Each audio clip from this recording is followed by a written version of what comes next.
یہ آڈیو سلسلہ رمضان کہانی سیرت النبی صلی اللہ علیہ وآلہ وسلم کے سلسلے کی 8ویں قسط ہے جو سنو کہانی میری زبانی کے لیے ریکارڈ کی جا رہی ہے، اور میں ہوں قصہ گو عمران کیرانوی۔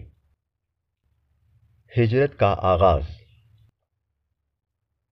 پیارے بچوں، جب مکہ مکرمہ میں مسلمانوں پر ظلم بہت بڑھ گیا اور انہیں طرح طرح کی تکلیفیں دی جانے لگیں تو حضرت محمد صلی اللہ علیہ وسلم نے مسلمانوں کو مدینہ کی طرف ہجرت کرنے کی ہدایت دی۔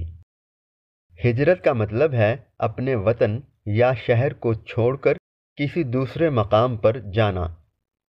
نبی کریم صلی اللہ علیہ وسلم اور آپ کے ساتھیوں نے مکہ مکرمہ سے مدینہ کی طرف ہجرت کی تاکہ وہ اپنے دین کے مطابق آزادانہ عبادت کر سکیں۔ مدینہ کی حدود کے قریب واقع قباء نامی ایک مقام پر آپ صلی اللہ علیہ وسلم نے مسلمانوں کے ساتھ مل کر ایک مسجد تعمیر کی۔